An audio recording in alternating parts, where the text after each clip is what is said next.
Hi there everybody. In this video I have this Mercedes C-Class 2006. This is a W203 chassis, and I'm gonna be replacing one of the coil packs, which is one of those. Well, the reason I'm changing it is because I had a misfire, and the misfire was showing cylinder number 4 misfiring. So what I did basically is I had a second-hand one of these. This is a brand new one, but I had a second-hand one, and I temporarily fitted the second-hand coil in there, and it sorted the misfire. So I'm just gonna put a new one in there, and it's a fairly simple one in this car. Misfires can also happen for other reasons. It can also be the spark plugs, or it can also be an air leak in the system, or even the fuel injectors can cause a misfire. So anyway, to access the coil packs, we have to remove this cover, which just unplugs. It's just plugged in there. Get that out of the way. Now I marked my coil pack here with a number 4, just so I remember which one, in case I didn't do it straight away.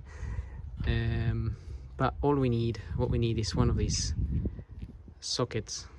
It's like a star type of socket there, and it's a size 8. That should fit in there, and you can undo that, and there's 2 of those bolts kind of thing. And also we're going to need to remove the connection here, but you just have to press on the sides and pull that connector out. So then we can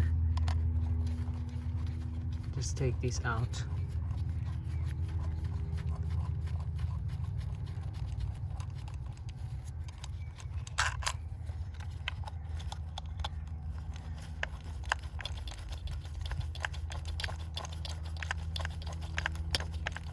So in my case, I was lucky to have an extra coil, so I can test it.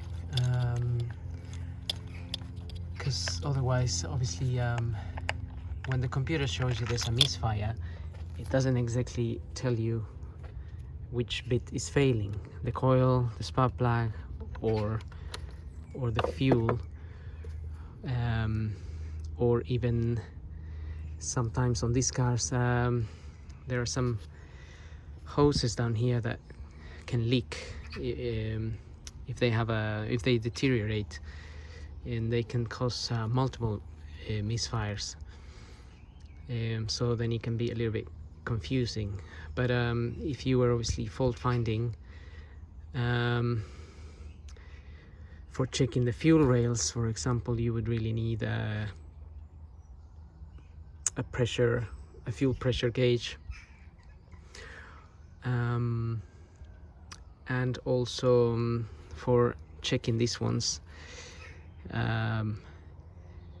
you could, if you had a misfire on, say, cylinder number 1, you could swap this one with this one, and then if the misfire moves to cylinder number 2, then you can sort of pinpoint that the fault might be with the coil pack.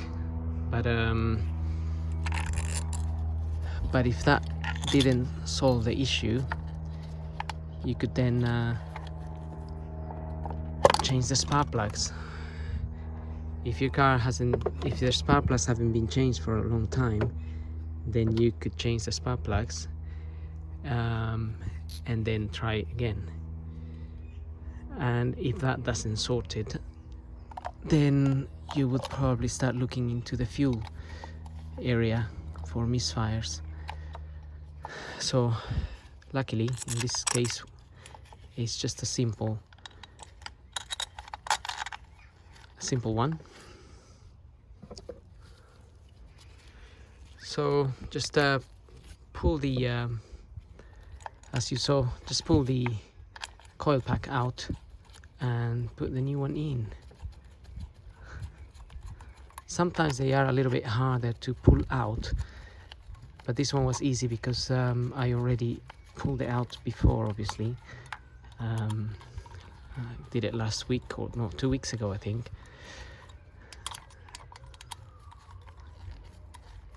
And so it was easier to pull out, but sometimes they do get stuck in there. You have to grab them and get them out.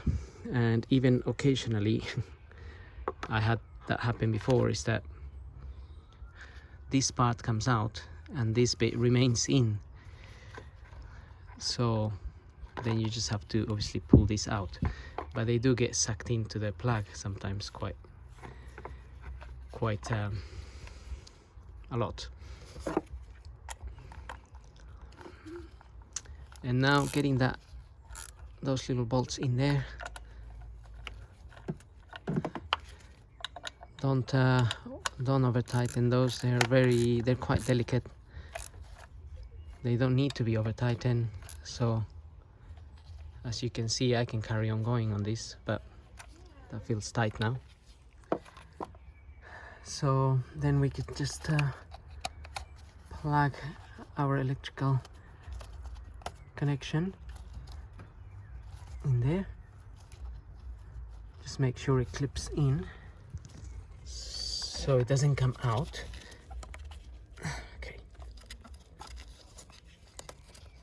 I'm just checking it's nice and tight in there. Sometimes if you don't plug them in properly, they start coming out, and they also create misfires. Another issue I did have once was that the actual this connector was faulty. The wire had gone a little bit brittle around this end, and that was a difficult one to diagnose. But on moving the wires, the misfire would stop. So that was maybe a little bit of a lucky strike there to discover that. But that would be quite rare, really. Usually would be spark plugs.